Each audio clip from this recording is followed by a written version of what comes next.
I'm Walter Isaacson of the Aspen Institute, and I'm here with Lynne Cheney, the author of James Madison, A Life Reconsidered. So Washington becomes president, and Madison and Hamilton work together doing the Federalist Papers. All of a sudden, they form two different parties. Why does that happen? Well, from my point of view, Madison was utterly surprised that Hamilton would read the Constitution that Madison had so much to do in creating, that Hamilton would read it as a document that permitted government to do just about anything that could be imagined.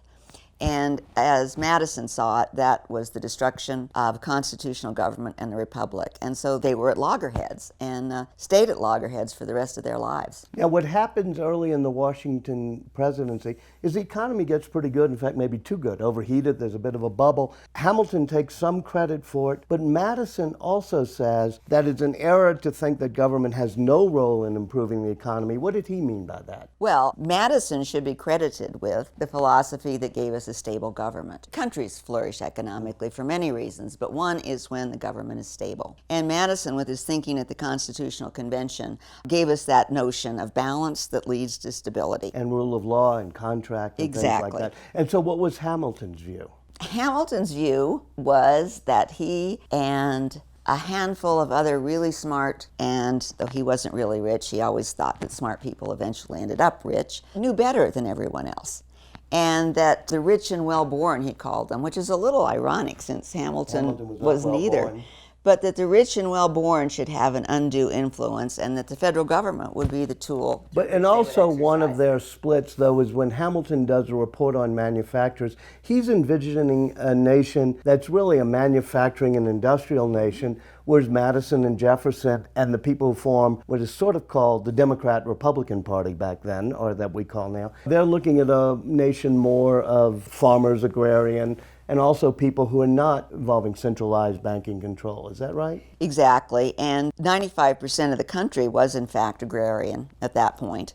And so one can understand their vision. But in the long run, Hamilton was right. The country had to become manufacturing, it had to become industrialized. And at the end of his life, even Madison began to understand that. But instead of viewing that part of the conflict, I concentrate on the difference between a government that can do whatever it feels is good to do and a government of limited powers, which is what Madison firmly believed the Constitution created. Right, and so that promote the general welfare clause is something that Hamilton grabs onto, and Madison says, no, it's not supposed to give us an unlimited government. So you have Madison forming a party, sort of with Jefferson and others, that's called the Republican Party back then. Right. Why do we sometimes call it the Democrat/Republican Party? Well, just to distinguish it from the Republican Party today. It's not the predecessor of today's Republican So Party. In other words, it's Jefferson sui generis, right. Yes. And but so that party does believe in somewhat limited government, right? Yes, government limited by the powers granted to it in the Constitution. And so we end up under the Washington administration with a partisan conflict, in a way, between what are called the Federalists and what are called the Republicans. What did Washington feel about that? He just hated the whole thing.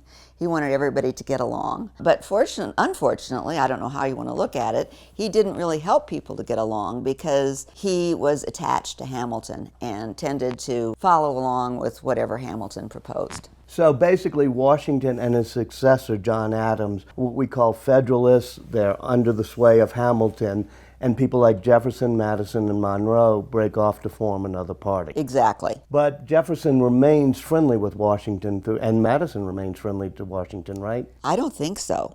Jefferson became very standoffish, and Madison was criticizing Hamilton in the papers, so that inevitably he was criticizing Washington. There was a breach between both Jefferson and Madison that began to form in Washington's administration. And so Madison and Jefferson are looking at the election of 1796 and hoping that Jefferson will be president? Yes, and they don't get there. They come very close, but John Adams is elected and Jefferson becomes number 2. In our next lesson, we'll talk about what happens in 1800.